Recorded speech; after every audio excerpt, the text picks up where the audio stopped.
Do you guys remember the movie Back to School? No. Remember Tell me about it. That was one of the best documentaries ever made. I was looking at the cast. It's 40 years ago that movie came out, and most of these actors outside of Robert Downey Jr. and Adrienne Barbeau, I think, have all passed away. Including the late, great Rodney Dangerfield. Yes. Hey, that's what I call marine biology. Was it a good movie? I don't understand. Yeah, it was funny. It's funnier than half the crap that's made now. Oh, God. There's some clouds outside. You want to go outside and Yeah, yell I'm going at to go them? yell at that Okay, one right yeah, there. yeah, that one's yeah, pissing that you cloud's off. got it Yeah, coming. go get it, George. Yeah, okay. Give it hell. The Musers, the podcast, episode 8, Back to School. Welcome to episode 8 of The Musers, the podcast. I'm Craig Miller. I'm George Dunham. And I'm going to be Gordon Keith. George just hit himself in the face with a microphone. That's a good way to start. You okay? Yeah, I'm okay. Missed my tooth. Yeah. Half your tooth's gone. Hey, we're still going. They didn't pull our podcasting license going. after the first 7 episodes. Okay. So that's good. They say that if you can make it through 7 episodes, that you are very likely to make it through at least 8 episodes. They say that? Yes. All right. We're on course. They we're should on know. pace. I think we're doing well. Yeah, they say it. This is the time of year that kids are going back to school. So we thought for episode 8 of The Musers, the podcast, we'd do a back to school podcast. As I recall, it was both one of the worst days of the year, but also one of the more exciting days of the year. And we'll talk about our experiences going back to school as we get deeper into this episode. But we thought we'd start with what's happening in our state. Our podcast is based in Texas, and there's some new laws that go into effect for kids going back to school this year that might be a good place to kick off this discussion. Yes. So there's some that I think are great. There's some that I think that we're going to disagree with. First of all, the one that I think is the most impactful, and that is here in Texas, and this is being done across the country, total cell phone ban in school. So it's not just cell phones, it's also personal communication devices, so the kids can't do the workaround of, my Apple Watch or the iPad. You have, it's personal iPads, not the school-issued ones. But yeah, so a total ban on these communication devices, and going around the studio here, I give thumbs up to this one. Oh, really? Why don't you go yell at that cloud out there? Yeah, I know. Why don't you get with It it, man? We seems need our phones, and we need them now. And I don't need a to- teacher sweating me about using my phone to text my girlfriend. Yeah, or to post on Soch. Yeah, I got a Soch. Hey, check it out, Salisbury Steak Day. No, I think it's a good thing. I think these are a huge distraction, and especially in our state, are we still 44th in the country in education? Mm-hmm. I mean, let's start doing something to at least try to get the kids engaged and get better. I think it's about the best thing they could possibly have done entering this school year. And this happened faster than I thought. Told you guys I read that book, The Anxious Generation, last year. It's a must-read for any parent. And it talks about how when the smartphone, the iPhone in particular, hit the market, which was 2011, somewhere in there, 2010. I think it's 2008, wasn't it? 2008, maybe it Somewhere was there. 08, yeah. 07, 08. That right after that, that's when all of these terrible things that started happening to adolescents in particular, the numbers started to skyrocket. Depression, suicidal thoughts, self-harm, anxiety, digital addiction. And from that moment on, they can't point to anything else that led to a rise across the board in all of those really disturbing categories for kids. So they linked it to that was when kids had the internet in their hand, could take it anywhere they went, including school, because schools didn't care if you were sitting there on your phone during class, which I just can't imagine that was a thing, but it was. And it really increased the social anxiety and the pressure for girls. And what it did for boys was they became addicted to gaming and porn. Yes. And Yes. none of that is good for Oh. kids who are trying to learn. And so the author of this book, in fact, said the number one thing that needs to happen is they need to ban cell phones in schools. And so I think this is a great step. I do too. One of my kids is in the business. His company that he works for does internet security for school districts, and it applies to tablets that they get. But a thought occurred to me. I don't think it applies to phones. So you're worried about kids going to sites that they shouldn't go to.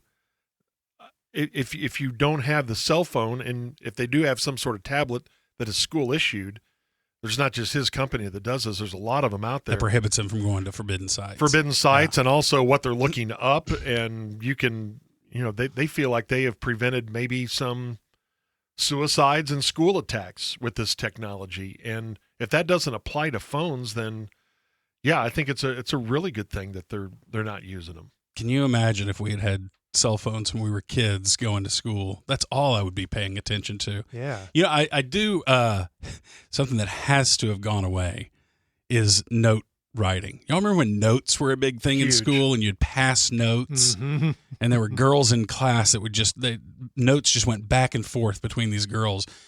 And then you'd get tapped on the shoulder and somebody would stuff a note in front of your face and then motion for you to hand it on down to Michelle that was at the end of the line. All of a sudden you were a courier. Yeah, everybody was couriering notes back and forth. But those went viral too if the teacher ever found that you were took up the note. Would you like to read that to the class? And it's like complaining about her.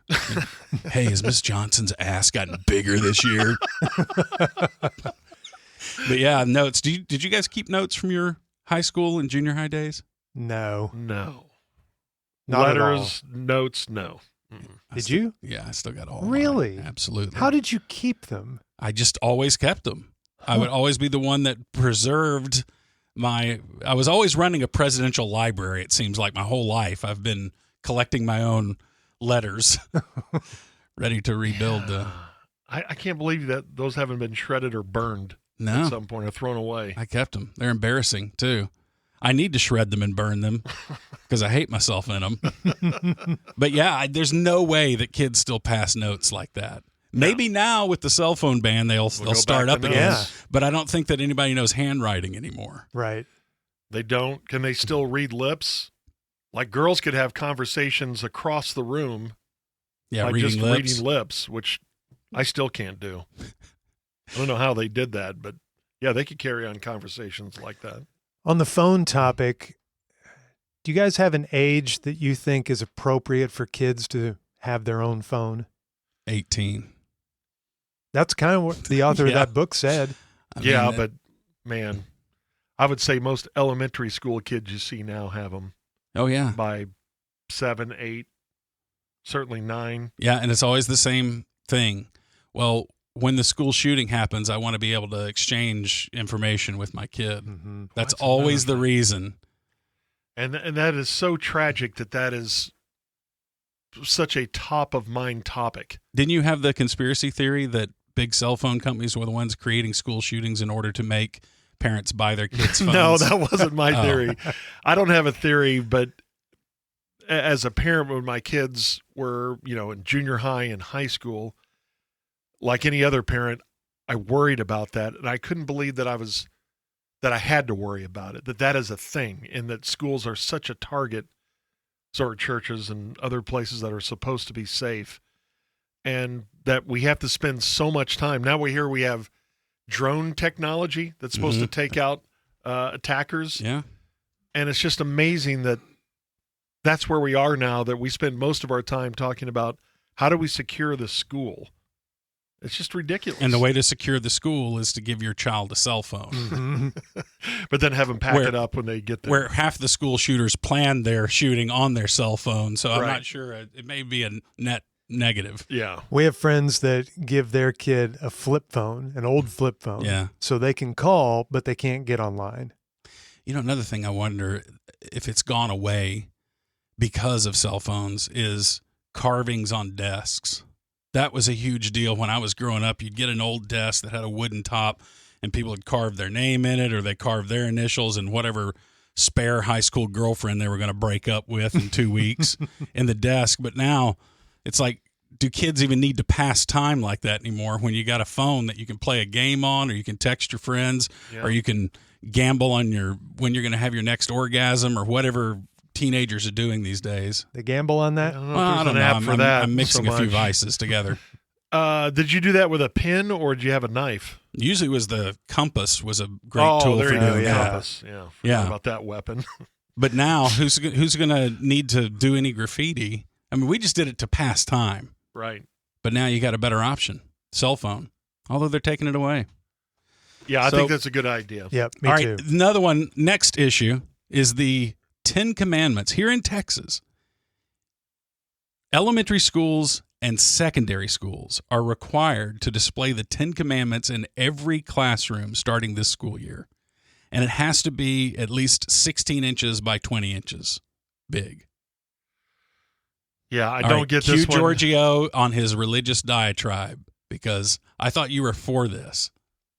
No, because it does blur the lines between church and state. I do think that if we are going to put something in a classroom, I don't think the 10 Commandments are that offensive. I think we can agree to most of those, at least 7 Sure. out of 10, maybe. You shouldn't kill. Maybe 8. Yeah.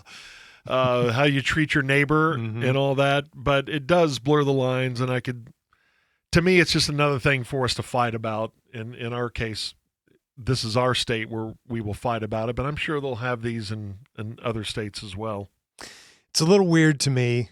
I agree the thought behind the 10 Commandments and trying to teach that to kids is probably not a bad thing. I grew up going to Catholic schools, so we had religion everywhere in our schools, but they were religious schools. They were parochial. That we had religion class every day of my life, my childhood. We had, but these are public schools, and I just think that's weird, forcing religion in a public school or any public place. And do they only do, I don't know, I haven't read the Senate Bill 10, which is the one here in Texas that makes this a requirement. Do they allow other religions also to put up their list of 10 guidelines or rules, or I don't think like that was in the bill. can the local No, Wiccan I put don't up think their so. No. That's witches read? And, That's not 10 Commandment. Oh. So I don't think so. That's what's weird about this, because yes, the answer is a hard no. It's only Abrahamic religions, I guess, Yeah. from Abraham. Yeah. He wasn't the guy that went up there and got him, though. It was Moses that drew the short straw that had to go up the mountain. Moses Mount Malone. Sinai. Yeah, it and, was Moses Malone. and, Had to carry um, the 76ers there. and didn't he bring down like 15 commandments and he dropped one of the tablets or something? Very saw funny that. scene. Something like that. All right. And then Senate Bill 12 bans teaching gender identity and sexual orientation and requires parents to opt their children into sex education. You know, before, I think the old policy, when we were coming up, you could opt your kid out. Is that the case? I Couldn't think you have so. done that?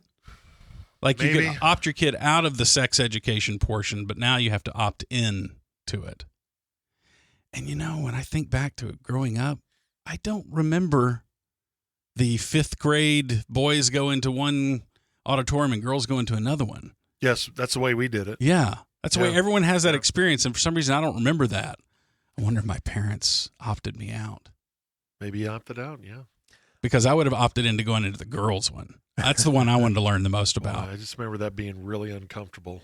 What? And all the boys, nobody could handle any of the terms, any of the film sessions that you had to watch. Mr. Lob What? would lose control. It was just awful. Mr. Knob would lose Lob. control. Lob. I only remember one sex ed class, and I think I was maybe 6th grade, and we were all in there together, boys and girls, and they ran a film, and it taught you some of the very basics, and then it had a very close-up view of a childbirth. It showed a Oh, my gosh. child being born. to It watch was that, so too. it sticks with me today. You're can not still ready for see that it. in 5th grade. I don't know why we No. have to go there. No, it Seeing was some- traumatic. Jelly-filled baby head parting Yeah. the meat curtains. Yeah. Bingo. You know what? They probably did that in order to scare you. It wasn't to Maybe. teach you about childbirth. It was to scare the girls Don't want any enough part Yeah. of this. Yeah. that they were like, I'm going to have to play some serious goalie here. Maybe. Yeah, you're not ready for that in 5th grade. And the sex films, it seems like that they showed kids back in the day, weren't they so watered down you still couldn't make exact sense of what was happening here? Right. Yeah, I'm still a little confused on it. Oh, no. Oh, dear, George. It's very confusing.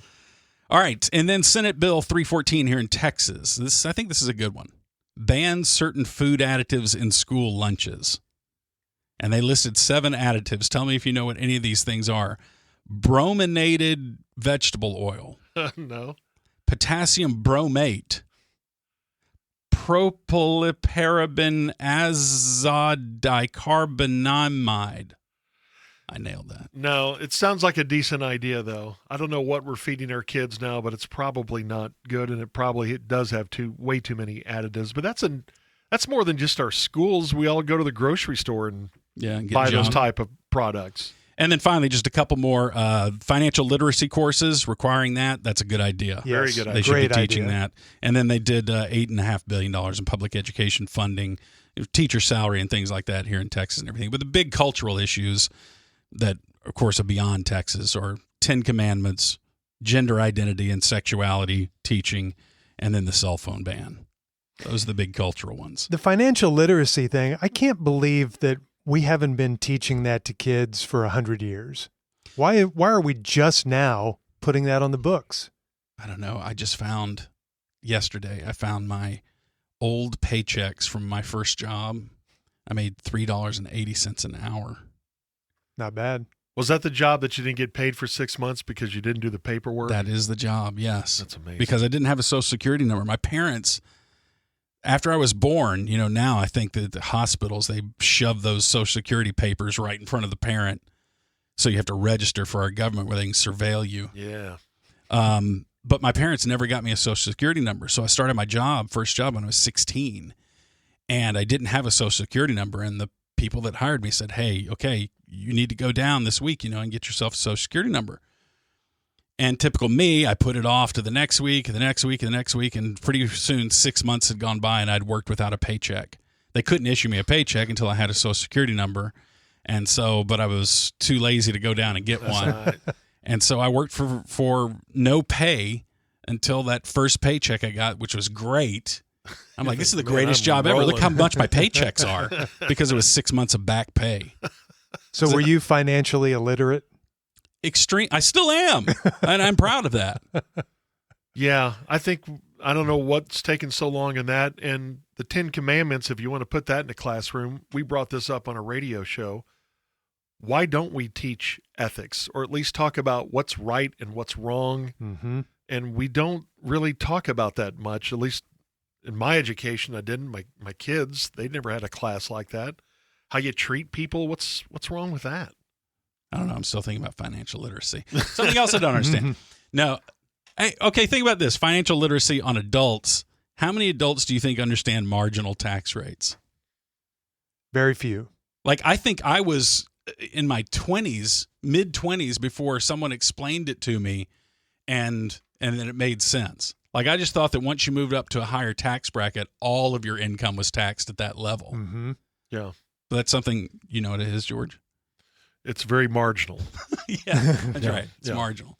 Yes, stuff like that, compounding interest, all those things that were so mysterious to me that I had to learn as an adult because my education did not teach me. So financial literacy should be thumbs up. Yes. And yes, teaching ethics in school should be a requirement. I'm assuming Craig got that in Catholic school? Yeah, I was going to say, when you're taking a religion class every day, they're teaching that somewhere in there kind of daily. Yeah. They're teaching you right from wrong, be nice to your neighbor, do the right thing, help your community. There is a lot of that. We had community service programs, that the kids were made to take part in. Yeah.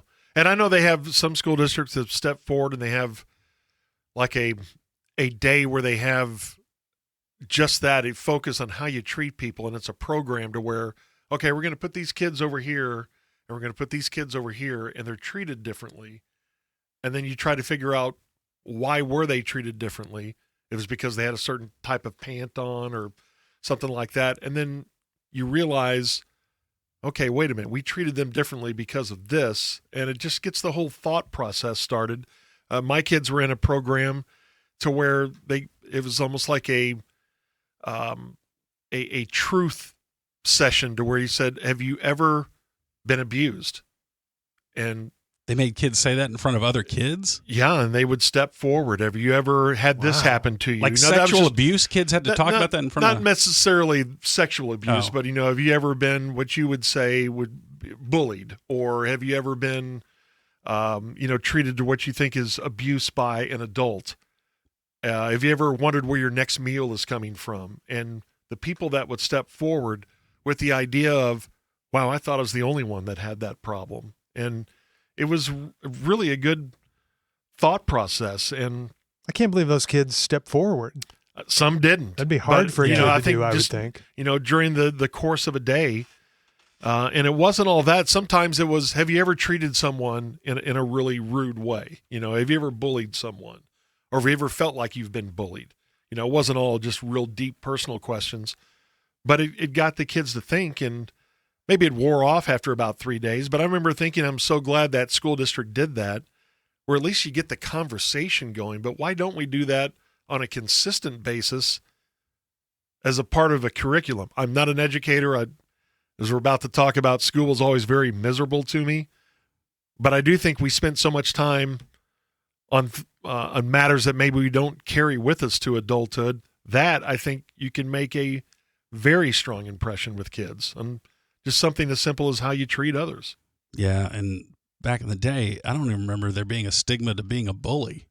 No, It's like half of 80s cool movies kid. are about bullies. Yeah. And how funny they were. Yeah. Yeah. So at least now there's some awareness of bullying and the horrible, traumatic damage that it does to kids. Yeah, school is a prison sentence to me. I feel bad for all these kids going back to school. I do too. But Yeah. yet It's a very anxious day to me. Some Yeah. kids love it. I mean, I've heard from kids say that I'm ready. I'm wanting to go back to school. Wow. Yeah. Yeah. Imagine that. Mm-hmm. Yeah, for me, it was, as I said at the outset of this exciting episode 8, for me, it was the worst day of the year because I hated school, but it was kind of exciting because you got to see if there were any new kids in your class, what your seating assignments were, your teachers, what they were going to be like. You had all your new, if you had a new lunchbox or something like that. So That part was cool. I loved shopping for school supplies yeah. and picking out the new lunchbox. So there was a hint of excitement there, but in general, for me, it was a day of dread going back to school because I knew I had a long time before I was free again for the summer and could play. Yeah, if homeschool was a thing when we were growing up, I would have pleaded my parents, please let me be homeschooled. I don't want to go to that prison, as you guys described it as. And there was some, I wanted to be around my friends, but all of it, from being lost in the classroom, from daydreaming in the classroom, to the bullying aspect of it. We've talked about a little bit a couple of episodes ago. Yeah, I didn't like it. And then when I started having kids and would take them, I was always anxious for them.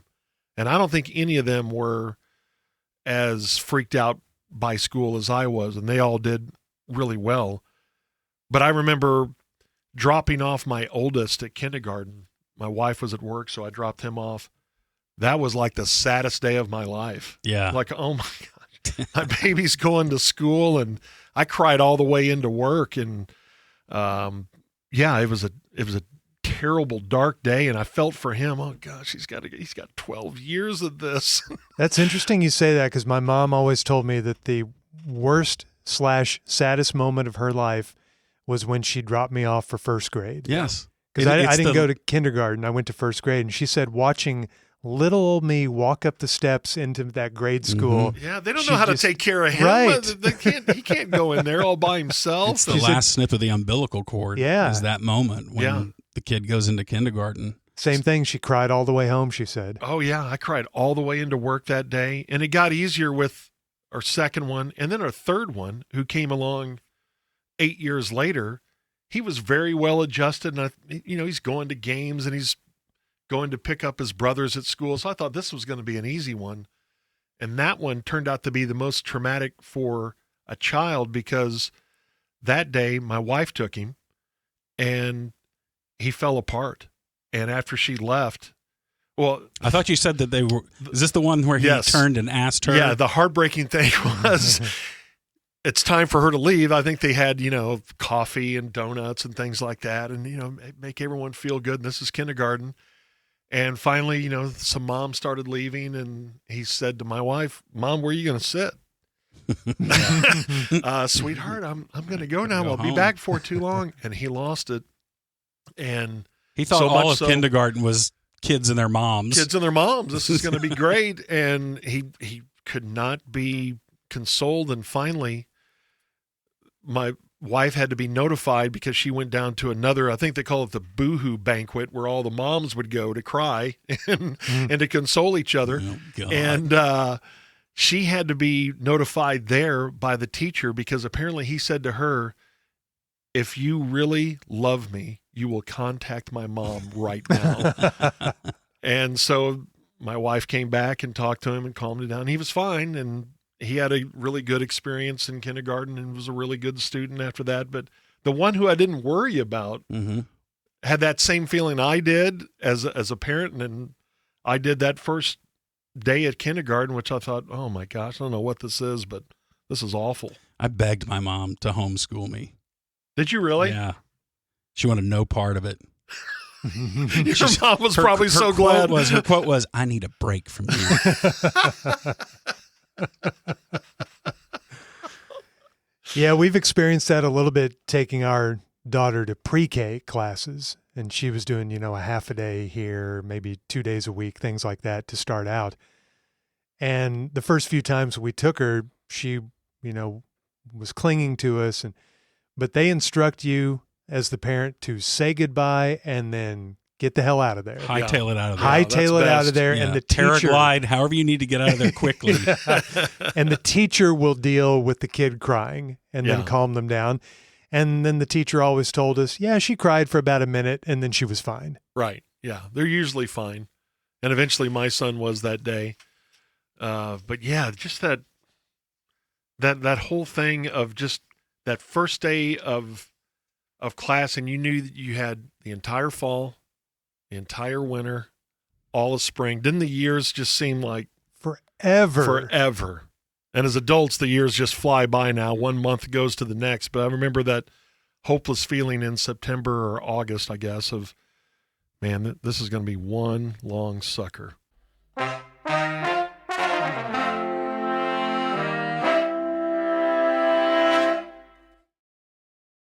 Have you heard of college doomsday kits?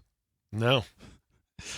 I don't know if it's an official title, but I did see the story about parents now sending their kids to college with their college doomsday kit, which is basically a care package of Narcan, condoms, and Plan B. Really? No. Yes. Yeah. Which Okay. I guess you're being smart, right? With Yeah. experimental college kids, with fentanyl and everything. And so you want them to have that shot if they need it or need it for one of their friends. And of course, condoms is smart because as you guys remember, as you guys have told me your stories, just gosh, Okay. the amount of condoms. Okay, stop y'all went making through. stop making up stories. That's another one that you've got a ways until you have to do this. But the day you take your child to college, you would think that would be. And by the way, that's another change. We drove ourselves to college Right. back in the Our day. parents did not take us, We're no. glad to get rid of us, but parents generally take their kids to school now. Yeah, it's Yeah, a big thing. They drop them off. They fix up the dorm room for Yes. them. Oh, They yeah. help them move in. We didn't get any of that. Parents are the logistics crew Right. that has to make everything get from point A to point B and everything set up. It's like, I know. When did that start? Because back in our day, awesome. going to college 40 years ago, no parents came with the kids that I remember. No, whenever helicopter parenting started, I guess that's when it started at the college level. But that okay, is a tough all right, day. There's though. a cloud you can yell at right over there. That is a tough day, though. The first one, again, that same feeling back in kindergarten. Well, he can't go to school and he's not under our roof. How's he gonna do that? And then the last one, when we knew we were going to be empty nesters, that was really tough. That doesn't seem like it because of our view of it as the student to parent, but just wait until it's time to go to college. And man, that is a real tough one. Yeah, I bet. I remember for me, from the student perspective, I hated going back to school grades 1 through 12, but grade 13 going off to college, that was exciting. I couldn't wait to get to college because it felt like you were finally an adult and you could make all your own decisions. You didn't have to go to class if you didn't want to. No, and we took advantage of that. You had a car, you were, in charge of your own meals. And I loved back to school when it came to college, but dreaded it in grade school and high school. Yeah. Like I said, the only exciting thing was seeing if you're, maybe a couple girls that you liked, how they matured over the summer. Oh. Maybe you'd be sitting next to them in class, maybe stalker, maybe talent, somehow talent evaluation. Yeah, it was a talent evaluation day. See if they're a new recruiting class. Anybody had come in and joined the class. Yeah, new girl. Looked like a prospect. Oh, please. Know what you're talking You're about. going to be offended. I was act like, only interested in the learning opportunities that were being presented to me at the time. All right, Mr. Class Clown. You just looked at it as, okay, what stage am I performing on this year? Okay. Her class? All right. I'll kill it. That's what I called my class schedule, my performance schedule. Yeah, what stages you're going to play on. Yeah, I'm so surprised you guys didn't keep anything from high school. No. Well, I kept some notebooks. Yearbook. Yeah, yearbook. I kept notebooks from high school and college. Stuff that I scribbled comedy on, or funny notes maybe, or pictures, but I didn't really keep a whole lot. I've been shocked. One of the things I like to do is go to estate sales because they depress me. Mm-hmm.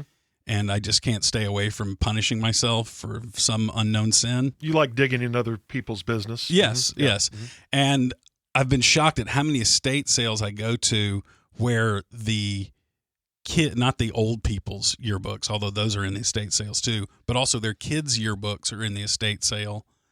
And I guess maybe people just aren't sentimental about their yearbooks anymore after some certain period of time.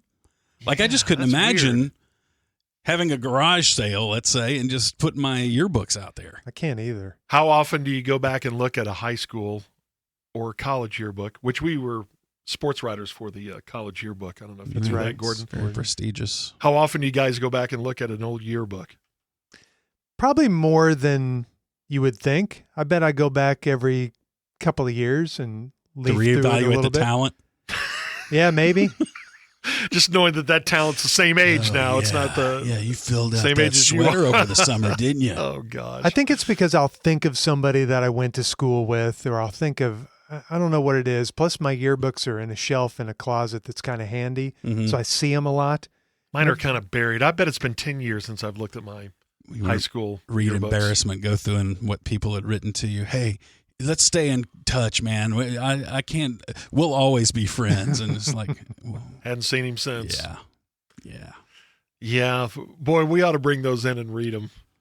Some of the notes. No. And that was another thing that gave you hope for the next year. Mm-hmm. Okay, she said we ought to hang out sometime. Yeah. Okay. Yeah, all maybe. because you thrusted that yearbook in front of her and she didn't even know you She's like, hardly. "God, what should I write? But you were just trying to How about collect this one? We'll hang popular out." girl signatures. You were treating it as if you were, hey, they're taking batting practice. I'm going to get some autographs here. It's pathetic. It is.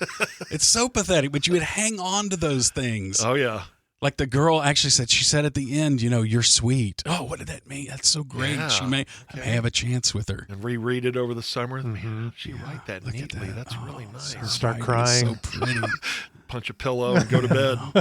What? A punch a pillow? Like Sorry, you I have said violence too much. towards her? I said too much. Oh, that's weird. Gordo, you mentioned earlier for back to school, we all, especially in grade school, we had to go get our supplies. Do kids today still take their supplies to school in a cigar box? No. Normally, it's that's the big thing. You fund it. At least in the public schools, it works that way. You fund it, and then it's pretty much there at the school. Oh, have all your your supplies? supplies. Yeah, Yeah. which I think is not so bad because every kid has the same thing. Right. There may be a few things that you have to bring in, depending on the grade. At least that's the way it was for my kids. My school supplies were so magical to me. I remember I had this plastic. It was like this really flexible plastic Crayola pencil case And I love the smell of that thing. I'd be taking hits off of that all throughout class. Zipper. It had a zipper, and you just open that thing up, and I still love the smell of crayons and pencils all mixed together. That's a great smell. And then you guys probably remember the time when Trapper Keepers came into vogue. Do you remember that? The Trapper Keeper? That may have been after you. The folder. Yeah, it was the folder, Oh, okay. but it Yeah. was very versatile. And Yeah. That was a little bit after us. yeah, I loved that. I loved the picking out a lunchbox. We used to have metal-sided lunchboxes in Yes. elementary school that you could get different themes on. I brought in for show and tell, showed you guys my NFL lunchbox. Yeah, it's so huge. So awesome. That was pre-Buccaneers Seahawks even, yeah. because it didn't have those expansion teams on it, so it was 75 probably. But I had an NFL lunchbox, an Adam 12 lunchbox. That Police Show was my favorite TV show. Had one or two others, I think. But also I had a year where I took a brown bag. Somebody gave me for Christmas like a package of brown bags with my name on it, like one of my aunts or someone gave us That's that. awesome. So I had a personalized brown bag that I would take for Absolutely. lunch.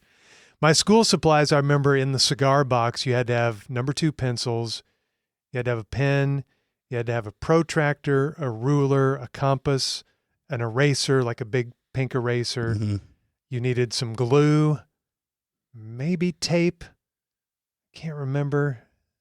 That may have been about it. And then you had to cover all your books, your textbooks. Oh, yeah, the Oh, book covers. So we would use either brown paper bags or sometimes the school would give you book covers. Yeah, that was a big thing in college too, to protect your books, hoping that you'll get more money for them when you turn them in at the end of the semester. Yeah. That was always a deal. Can you name your teachers 1st grade to 6th grade? Absolutely. Yeah. I can too. Dresser, Kelly, Cobb, Malden, Tally, Fairbanks. Dude, that's same as mine. Whoa, really? Yeah.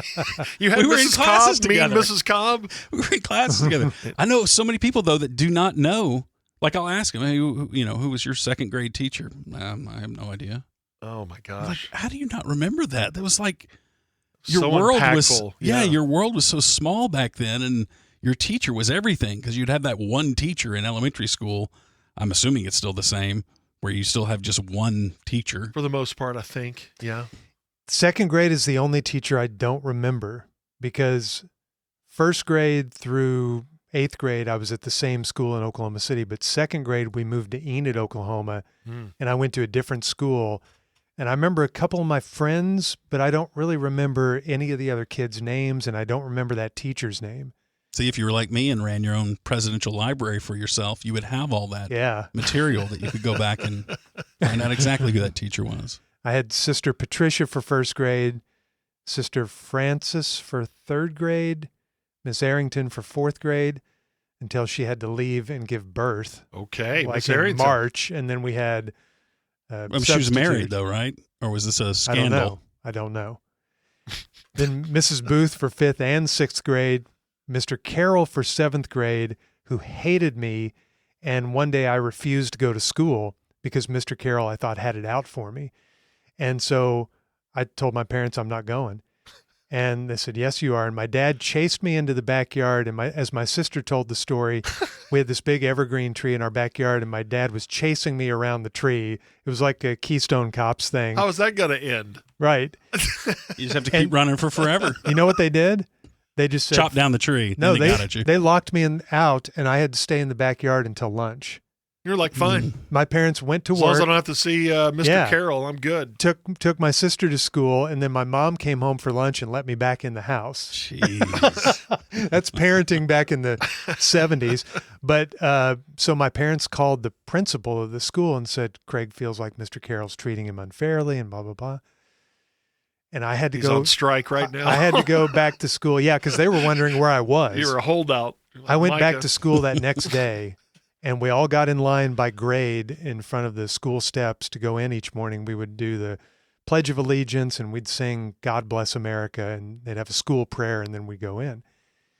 Mr. Carroll never stopped staring at me through that whole 5 or 10 minute thing. His eyes were fixed on me. Okay, he's warring with a kid. He's what is this warring guy with doing? me. And I walked by him, and he just stared at me as I walked by, and he stared at me in class that day. It was terrible. We need to get him on the podcast. Get Yeah, his side of the story. that guy There's needs two to be- sides to There's every no story. way so. he's still be alive. ripped. No Oh, way he's alive. Okay, rest in peace. Then. Yes, And rest he in wasn't Rest in power. power. Rest in Rest power. in power, Mr. Carroll. He wasn't even Carroll. old then. Did you have a favorite teacher? Like, I'll never forget Miss Talley. She was my fifth grade the teacher. hot teacher? Did you have a hot teacher? Yeah, but it wasn't Mrs. Talley. She was just really sweet. Oh, and that's a shot at Mrs. Talley. well, I Wow. didn't. Jeez, I I hope mean, her she was a family's little listening. bit older, and I wasn't like hot for her, but I really liked her because she was just really sweet. She seemed like she cared about every individual student. So she didn't have it in the looks department, but she had a nice She heart. was fine. She was in. Look, let's not bog down on that. We're trying to talk about teachers that made an impact on you. Well, She how was ugly really was nice. she? Give us a sense. Paint You know the what? picture. You're going to get punched on the podcast for the first time. You don't have the guts. You don't have the guts. It's Anyway, against I don't even know what I podcast was talking about. Go Mine ahead and was- do it yourself. Mine was Mrs. Booth, because I had her 5th and 6th grade, and she took special care with all her students. She would come over to our house and tutor me, and Oh, wow. math in particular.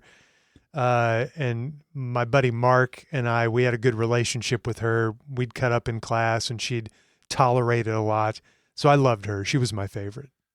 Yeah, if the teacher just shows an interest. And for me, I was in Chicago, outside of Chicago, and she was from Texas. So she took an interest with me because my family was from Texas. She liked the Cowboys, so we would talk Roger and Tom Landry. Danny. Yeah, Danny was just joining the team. I think he's got something. So, have you ever had the experience of seeing the teacher out of context, out of school, the old grocery store run-in And it with made the teacher? no sense and to you. It's like, I didn't know they had normal lives. Short-circuit your brain because you Yeah. thought that they were NPCs that only existed in that one game. Yeah. You know what our family used to do? Since my mom was a nun, she had an affinity for the sisters that taught us. And once a year, we would invite the 4 nuns at our St. Charles grade school over to our house for dinner. And to see the nuns drinking wine and getting tipsy short-circuited my world. Telling some racy jokes, maybe. It was Boy, I bet. bizarre. Talking about who they think is hot. I couldn't imagine your teacher coming over to your house. Much Yeah. less that teacher being a nun. A nun. And much less 4 of them. Yeah, that was always a weird night for me and my sister. We didn't know how to handle that. So my favorite teacher was this teacher, my 4th grade teacher. And she was very into science, and I just thought she was great. She looked very severe. She looked like she'd be mean, but she was really, really interesting, very smart. And I remember she would read to the class after lunch every day, and I was so engrossed in those books, and that really ignited my love of literature, and she ignited my love of science. Because she would talk about events that had happened in the news that were science related, and I was fascinated with it. And I remember having the experience of all my fellow students don't seem to be as captivated as I am by the book she's reading or the science story that she's talking about. And it really felt like it was the first time my brain came alive in a way. And she really fostered that. And it was in my 4th grade year when I got really sick. And my stomach hurt so bad. And I didn't think I could go to school. And my dad, we had been out, I think we were throwing discus, me and my brother, like the day before. My dad thought it was pulled muscle. Is that the same one you left out in the front yard and the lawnmower hit? No, that was a shot Oh, put. the shot put, yeah. Yeah, my dad hit it with a lawnmower, and it destroyed the lawnmower. Lawnmower exploded in our front yard. But my dad thought it was a pulled muscle, so he had me walking around the neighborhood. We lived in a big circle area, so I was walking laps and everything. Anyway, ultimately, my mom convinced my dad, Jim, just please let me take him to the doctor. Come on, it's a pulled muscle. It'll work itself out. Throw some salve on it. She takes me to the doctor, appendicitis. Oh, my God. And I hear the doctor say, yeah, we need to get him in surgery soon. And to a 10-year-old, I mean, hearing the word surgery, you think you're going to die. Oh, yeah, you may not make it. I thought that I was going to die because I associated surgery with what they did on the TV show MASH that would sometimes be on when I would walk to the living room, which was war-type conditions. So I thought all surgery was that. Half of those patients didn't make it. Yeah, they were always dying on the show.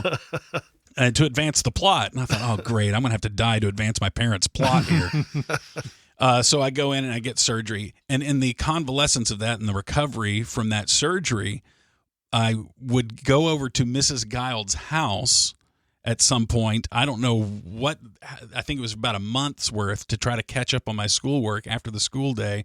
And I'd go, and that was the weirdest thing, being in my teacher's house after school and her, offering me, hey, do you want a Coke or something? And she'd go in the kitchen and fix me a Coke and bring me a Coke. And then when we go over the material and stuff, really freaked me out. I bet. She had this mid-century modern house. And it live was in just, houses? Yeah, I just they live thought in houses. They're real people. How gross. Man, and God bless teachers, too, who really have a passion for it and can put up with behavioral problems of some students that I won't name right now and keep going back for it year after year for not a lot of pay.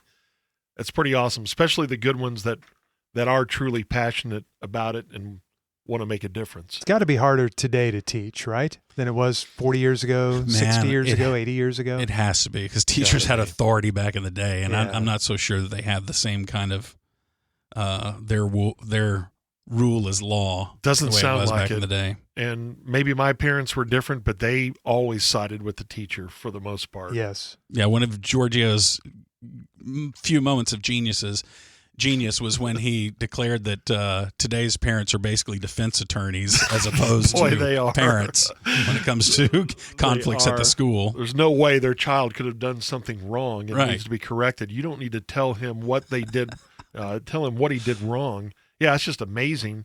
And there were some teachers who I'm sure, like Mr. Carroll, may have had it out for you. He did. He needed to be corrected or at Yes. least talked to. But so much of the time, it's the child's problem. And the parent, generally, I think, and the teachers I've talked to and the examples that I saw when my kids were in school, it's just, they're up there defending their kid when their kid really doesn't have much to defend. Well, they also had, back in the day, you guys remember this. I never had it happen to me, but they had corporal punishment in school, which I just don't understand how that's possible. Oh, yeah. No. Yeah, paddling. Oh, yeah. That was a big thing in Catholic grade school in particular. It was a big When thing did that in, go away? Small country schools in Texas. When did that go away? Did they have it all through high school? Early 90s, maybe? Yeah. And wasn't the deal was that you could either take the demerits or the suspension or whatever, or you could just get it over with right then and get your 3 licks, Mm-hmm. and then you could just go back to class. Yeah. And So- they had to have a witness. It's very, very prison-like. Again, like school's like a prison. And does the principal or whoever's administering the paddling, did they put on like the hood with the 2 eye holes that are cut out of the dark mask? I don't know. I was facing the other way. I assumed they had that on their head because, it felt like you were being assassinated. Someone hit the video recorder. It's like recording a snuff film or something. It's so creepy. It's Did you ever terrible. get paddled? Oh, yeah. Really? Yeah, and not really for behavior except for Reynolds, our bus driver, one time paddled me in front of the entire bus. Wait, a bus driver Wow. can paddle you as well? Oh, yeah, pulled the bus over because I was protesting who was getting dropped off first. I wanted us to get dropped off first where I lived. You had opinions on his route. Yes, because there's only one person on from Blue Lake, and there were 10 of us from Horseshoe Bay. And I said, well, why not take Horseshoe Bay home first, then Blue Lake? And I started doing a chant of Blue Lake, suck, suck, suck. And the bus was pulled over. Why does that whole community have to take it in the shorts? I don't know. I was being a jerk, and he pulled the bus over, and someone said, hey, George is going to get a lick. No, not 1 lick, not 2 licks, but 3. And man, Reynolds lit me up in front of the bus. Wow. It's terrible. Can you imagine that happening You today? had to walk No. back to the seat all sniveling Yeah, but pretending, it's fine. I'm fine. It didn't hurt that bad. Butt was on fire, and I never even told my parents because Shake I knew voice and water eye. I probably would have got another one when I got home. So I kept my whole Blue Lake opinions to myself after that. I remember we had a kid who got in trouble for cussing, and he had to go to the principal's office and got a spanking for cussing. And the principal had one of those boards. And every time, and we were all, our the door to our classroom was open so we could hear what was going on in the principal's office, which was right across the hall from this classroom. So we would hear, whack, and then you'd hear the kid go, "Damn it! That's another one. S!" And it was like 4 or 5 spankings in a row, and he dropped a curse word every time. Then finally they stopped after like the 6th one. After he ran out of cuss words. After he was taking such a beating. Yeah, I wonder what the max was. Was it 6? Was it 4? I guess it depended on the school. Yeah, I I think thought it was always 3, but I don't know. I think in private school it was as many as they wanted. Yeah, it was wide open. So you never got paddled? Nope. The one time I thought I would, a buddy of mine, we were at recess and we stayed behind. We hid in this, it was like a big HVAC area where they had a thing outside the church and school fenced off and all the AC units inside the fence. So we hid back there while all the kids went in for class after lunch recess. And so we thought we, had cheated the system there. We're going to get extra recess time. Now we're free and we're outside of school. And when we stood up, because we thought the coast was clear, our principal was standing there staring at us. And I think I tinkled in my pants when I saw that because I was so scared. And all he did was open the gate and say, "Time to get back in class. You guys are late." And we said, "Oh, yeah, we didn't realize it," and ran back. We're just making sure the HVAC works because we want the kids to learn in comfort. And he had just been walking out of the church office at the time, and that's when he saw us. And my buddy turned to me and goes, "He must have just gotten a raise." Because he's being all nice. Yes, because otherwise he would have murdered us. See, and I always wondered about the teacher or coach in this case who got such glee out of delivering the punishment. Our football coach in 8th grade, Coach Saucier, Gene Saucier.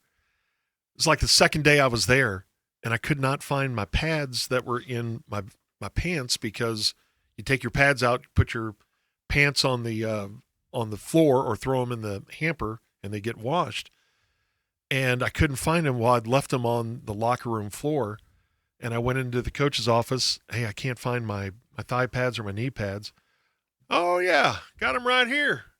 And it was a lick per pad. So that's 4. And A coach does this. Yeah. Oh, coaches were into Coaches, it more. bus drivers, and teachers Yes. all had the authority. And I would say coaches were more into it than anyone. Wow. They're the ones that drilled the holes in the paddle to get little aerodynamics going. Oh, my gosh. Wow. What the hell was the world you grew up in?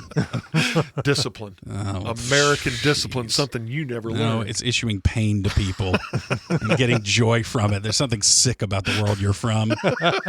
Yeah, no doubt. Well, at least kids don't have to face that paddling as they go back to I school don't think now. so.